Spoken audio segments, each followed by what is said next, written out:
Good morning dear students. कैसे हैं आप सब? आशा है आप सब सकुशल होंगे। हिंदी की ऑनलाइन क्लास में आपने संधि का टॉपिक कंप्लीट कर लिया था। इसके बाद आज अपन समास पढ़ेंगे। तो समास में जैसे पहले अपन ने वर्णों के सार्थक मेल से क्या बनाई थी, संधि। इसी प्रकार से उसी कड़ी को आगे बढ़ाते हुए अपन आज शब्दों को मिलाकर वर्णों को मिलाकर शब्द बनते हैं और शब्दों को मिलाकर एक नया शब्द बनाने की प्रक्रिया को क्या कहते हैं, समास। ओके, शॉर्ट एंड स्वीट परिभाषा में एक बार आप देख लें कि दो या दो से अधिक शब्दों को मिलाकर एक नया शब्द बनाने की प्रक्रिया को क्या कहते हैं, समास। ओके, समझ में आया कि दो या दो से अधिक शब्दों को मिलाकर एक नया शब्द बनने की प्रक्रिया जो होती है उसे ही क्या कहते हैं, समास। ओके, अब देखिए जैसे मैं एग्जाम्पल के लिए मैंने दो ये चित्र लिए हैं। राजा का कुमार, ये क्या हो गया, राजा का कुमार, समास विग्रह। और इसका एक हम शब्द समूह बना देते हैं, राजकुमार। ये राजकुमार क्या हो गया, सामासिक पद।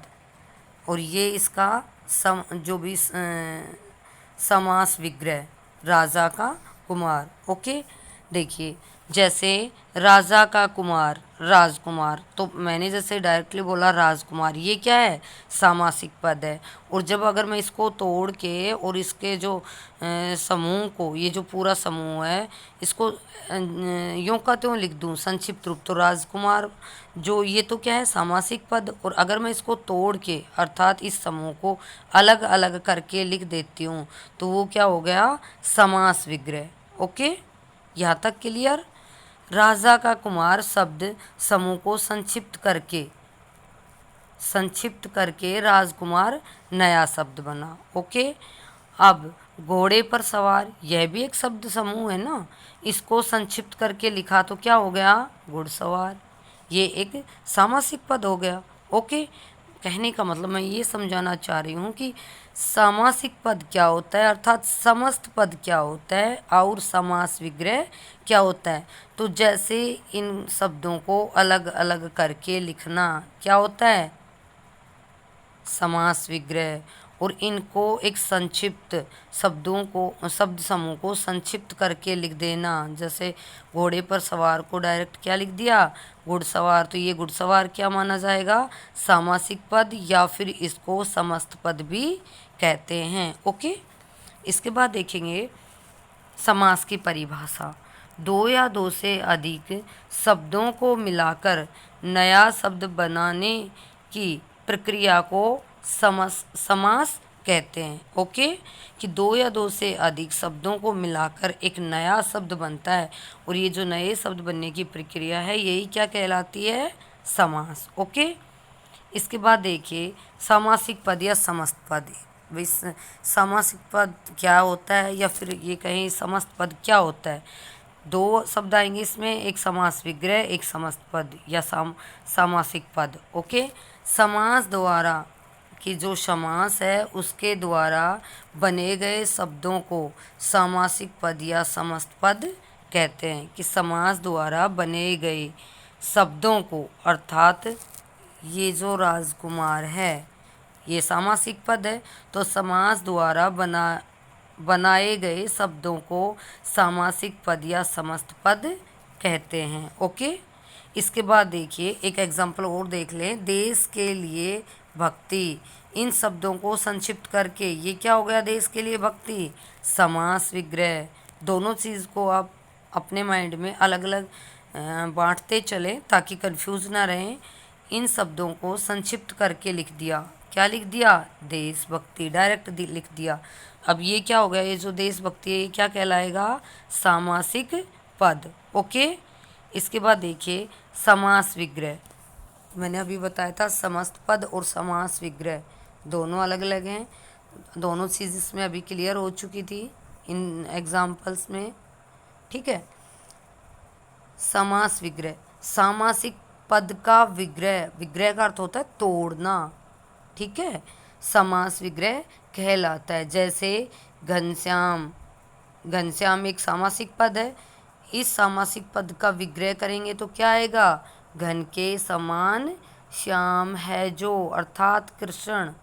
इसका हम अर्थ भी निकाल सकते हैं, कौन है, घन के समान कौन है, श्याम, अर्थात काला कौन है, कृष्ण। ओके, इसके बाद देखेंगे अपन, यहाँ तक क्लियर हो गया कि सामासिक या समस्त पद क्या है और समास विग्रह क्या है, ठीक है, कि ऐसे शब्दों को अलग अलग करके तोड़ के लिखना क्या कहलाएगा, समास विग्रह। और इसको एक संक्षिप्त रूप, ये जो शब्दों का ये काफी 3-4 शब्दों का एक समूह को संक्षिप्त रूप करके लिख देना क्या कहलाएगा, समास, सामासिक पद या समस्त पद। ओके, ठीक है। इसके बाद देखिए समास के भेद। मुख्य तौर पे समास के 6 भेद होते हैं, ठीक है। अवयवी भाव समास, तत्पुरुष समास, कर्मधारय समास, द्विगु समास, द्वंद्व समास और बहुव्रीहि समास। ओके, अवयवी भाव समास, तत्पुरुष समास, कर्मधारय समास, द्विगु समास, द्वंद्व समास और बहुव्रीहि समास।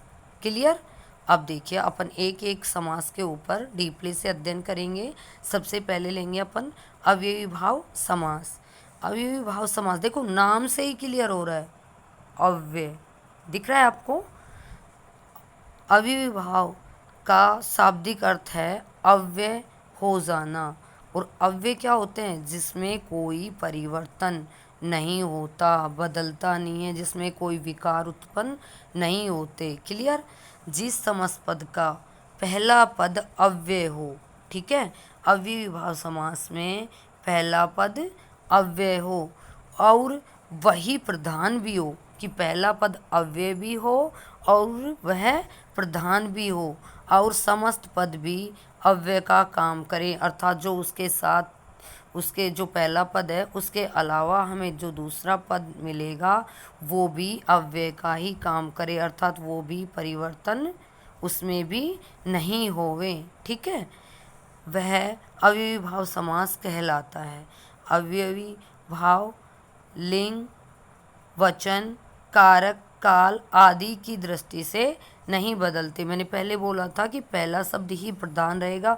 एक देखो आप अपने माइंड में सेट करो कि अव्ययी भाव पहला पद अव्यय, पहला पद प्रधान, और बाकी जो उसका दूसरा पद होगा वो भी अव्यय का ही काम करेगा। कहने का अर्थ ये है कि इसकी लिंग, वचन, कारक, काल में कोई परिवर्तन नहीं होगा।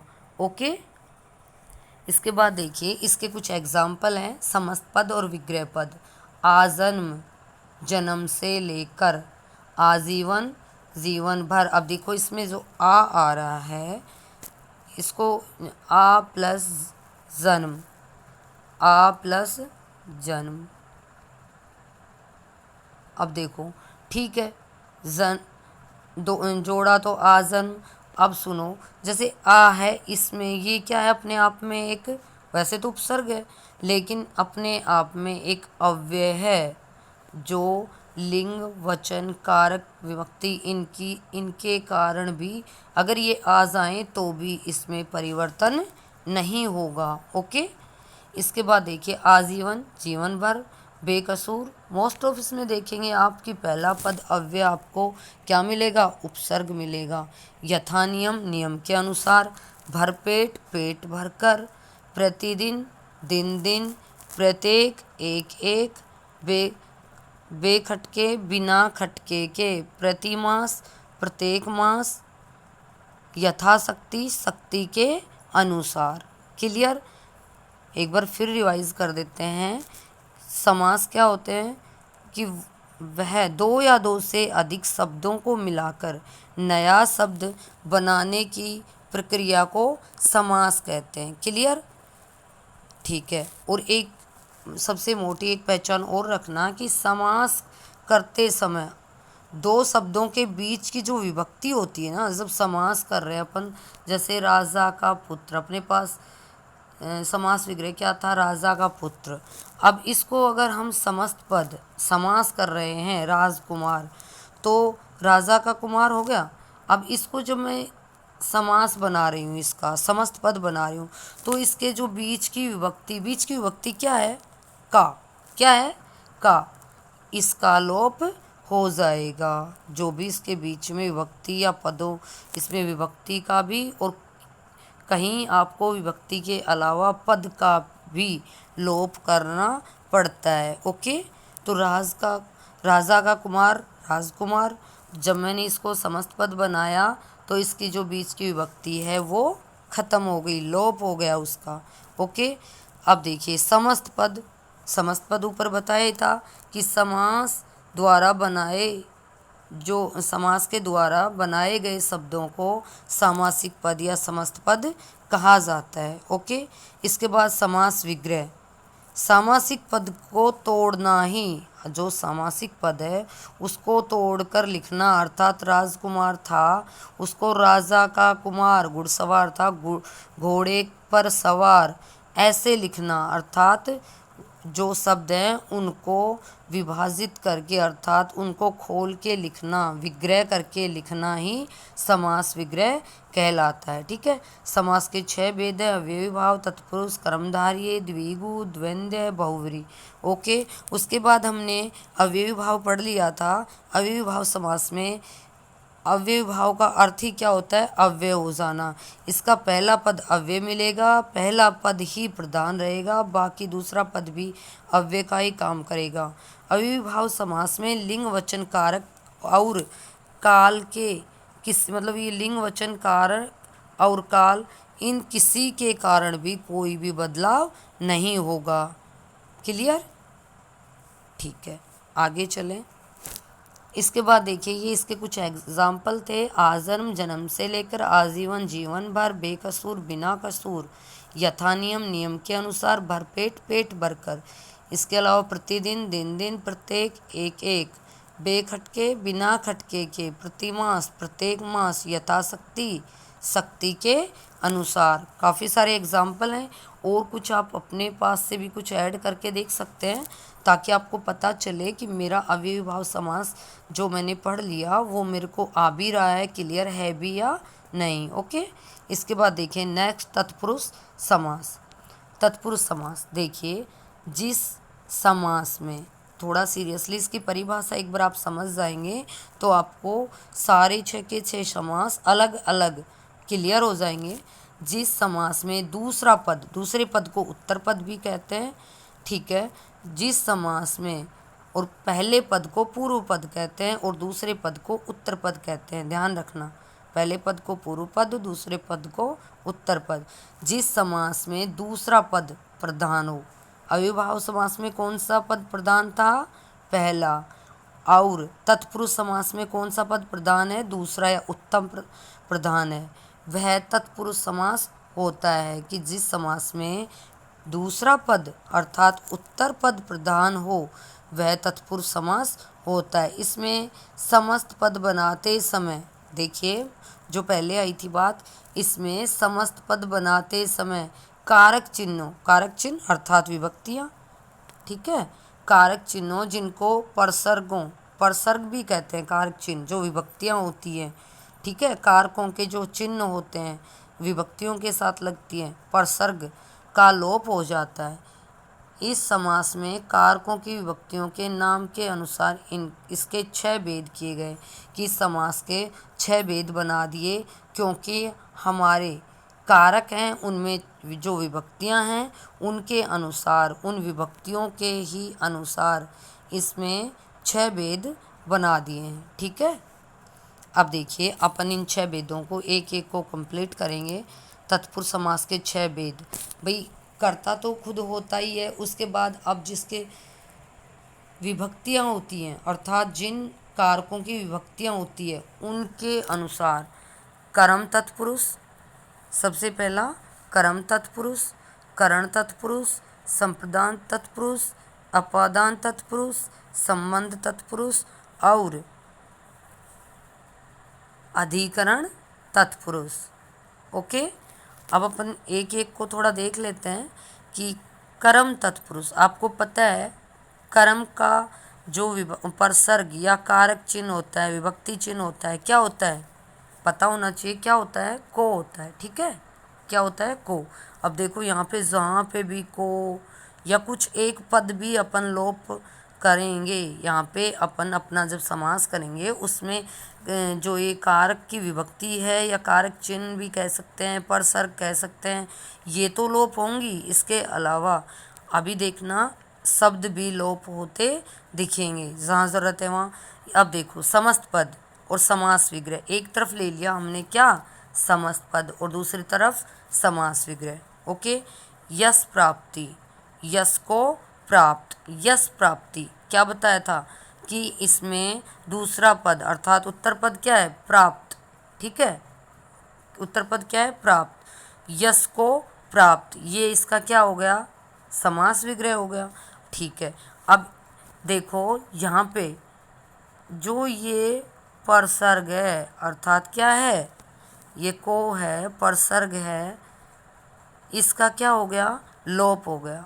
ओके, इसी प्रकार से ग्रंथकार, ग्रंथ को लिखने वाला, ग्रंथकार, इसमें देखो ग्रंथकार, ग्रंथ को लिखने वाला। अब इसको जब समस्त पद बनाएंगे तो ग्रंथकार, और विग्रह करेंगे तो ग्रंथ को लिखने वाला। विदेशगत, विदेश को गया हुआ, विदेश को गया हुआ। ओके, माखन चोर, माखन को चुराने वाला।